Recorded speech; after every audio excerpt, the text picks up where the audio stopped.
고려 거란전쟁 24회 마지막에 결국 김훈과 최질이 반란을 일으키고 현종에겐 다시 한번 위기가 닥치게 되죠.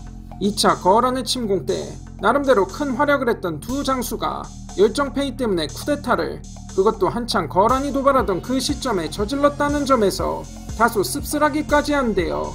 그들은 왜 반역의 길에 들어섰는지 김훈 최질의 난에 대한 썰을 풀어보도록 하겠습니다.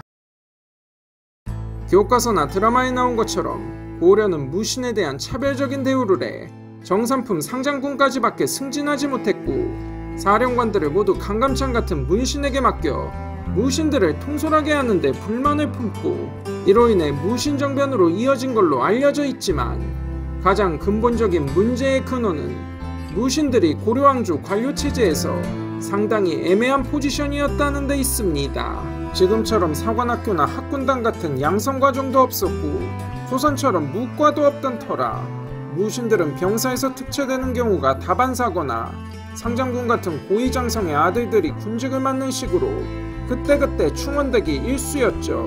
음서나 과거로 정계에 진출한 고려의 문신들은 마치 비정규직 같은 무신들을 얕잡아보고 무신들은 관료사회에서 차별받게 된 겁니다. 그러나 차별받고 갑질을 당해도 힘이 없다면 참을 수밖에 없지만, 거란, 여진, 몽골과 계속 전쟁을 하며 군인들이 대거 늘어나고 전쟁터에서 공을 세워 위상이 커진 데다 고려의 왕들이 왕권 강화를 위해 국왕의 친위대를 강화시켜서 무신들의 힘은 더욱 막강해지게 됩니다. 문신에게 총사령관을 맡긴 건 이런 상황에서 반란을 일으키는 걸 방지하기 위한 나름의 대책이기도 했죠. 조선처럼 무신들을 제도권 안에서 대우하지도 통제도 못하면서 차별까지 했고 각종 폐의나 복지도 종종 삭감당하니 당연히 불만이 생길 수밖에 없고, 전쟁을 통해 공을 세운 김은, 최질 같은 군인들이 자부심에 들뜨며 신분 상승을 꿈꿨지만 고려의 체제에선 한계가 있었고, 결국 영업전 사건이 터지자 모조리 엎어버리겠다는 생각을 하기에 이르죠. 중추원사 장현우, 중추원일직 황보유이는 현종의 몽진 때 함께했던 현종의 측근들로 장현우가 호부상서를 역임했다는 기록이 있는 걸 보면 재정을 전문적으로 담당했던 관료였던 듯한데, 거란과의 전쟁으로 재정이 고갈되고 관료들의 녹복 문제가 발생하자 현종에게 무신들의 영업전으로 충당하자는 제안을 하고 현종은 이를 별말 없이 수락해버립니다. 영업전은 고려 때 양반, 서리, 군인들에게 지급하는 토지로 상속까지 가능했지만 경우에 따라서는 국가가 회수해 재분배할 권한이 있었습니다. 따라서 엄밀히 말해 불법은 아니었고 현종의 재가를 받았으니 불법 횡령은 아니었지만, 당시 전시 상황에 목숨 걸고 싸우는 군인들에겐 그야말로 날벼락이었고, 지금으로 치면 남의 월급을 빼서 다른 사람의 월급을 충당하자는 얘기니 확실히 욕먹을 만한 짓거리이면 틀림이 없었습니다. 관악령에서 거란군의 추격을 저지한 김훈과 거란군의 격퇴에 통주성을 지킨 최질은 상장군까지 오르지만 문관직을 얻지 못한 것에 불만을 품고 있었는데, 여기에 더해 영업전까지 뺏기자 크게 분노해버리고 이협, 석방현, 최가정 등의 무신들도 여기에 호응해버리니 음력 1014년 11월 상장군 김은, 최질이 군사들을 거느리고 반란을 일으켜 궁궐에 난입하게 됩니다. 무신들은 장현우, 황보유이를 붙잡아 문자 그대로 두들겨 패버리고 현종에게 그들의 처벌을 청해 지방으로 유배를 보낸 뒤 정권을 장악하게 되죠. 그 뒤 무관중 상참관 이상은 문관직을 겸하게 하고 어사대 3사를 없앤 뒤 금호대 도정서를 신설해 감찰 재정을 주무르는데, 문신들이 언론활동을 못하게 막아버리고 자신들의 폐의와 복지를 챙기고자 경제부서인 3사를 장악하려던 시도로 보입니다. 현종과 문신들은 엄중한 감시에 놓이고 무신들은 멋대로 부서를 없애고 신설하며 설치고 다니는 상황. 계속 이런 식이면 무신들이 현종을 폐위할 수도 있는 상황이라 현종은 자구책을 강구하려 하지만 쉽지가 않았죠.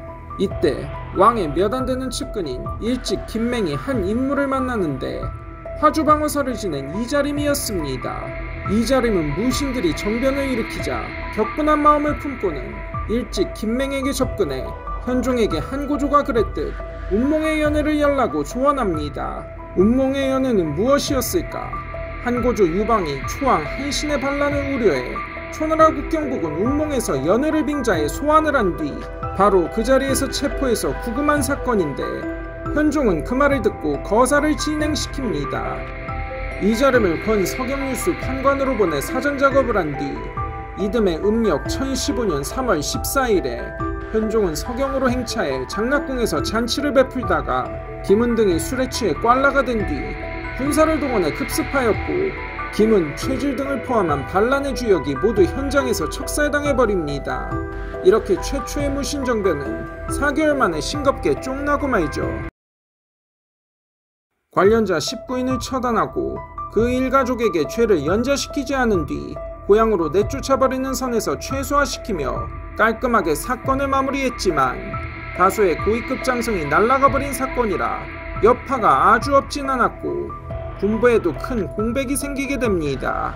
이후 강감창, 강민첨 등이 고려군부와 정계에 깊숙이 들어오게 되고 이들이 귀주대첩의 주역으로 활약하게 되죠. 반란을 평정한 이자림은 출세가도를 달리는 건 기본에 왕시성을 하사받고 딸이 현종의 왕비가 되어 현종의 장인까지 되는 영화를 누리며 조정의 중심으로 활약하고 모든 관제는 정상으로 돌아갔으며 강감찬은 자신의 토지를 바쳐 군인의 녹봉을 충당시키는 등 관리들의 급여 문제 해결에 주력하게 됩니다. 세월이 흘러 고려 문종 30년인 1076년 경정전시과를 시행해 무신들의 토지 지급을 소폭 상승시키는 등 무신들에 대한 경제적 보상을 일부 개선했지만 무신들에 대한 근본적인 문제는 현종이나 문종 같은 명군들도 끝내 개선하지 못했고 결국 1170년 무신정변이 터져버리고 맙니다. 이상으로 고려 최초의 무신정변 김은 최질의 난에 대한 썰은 이만 마치도록 하겠습니다. 시청해주셔서 감사합니다. 재밌으셨다면 좋아요와 구독을, 재미없으셨다면 더 잘하라는 의미로 좋아요와 구독 부탁드립니다.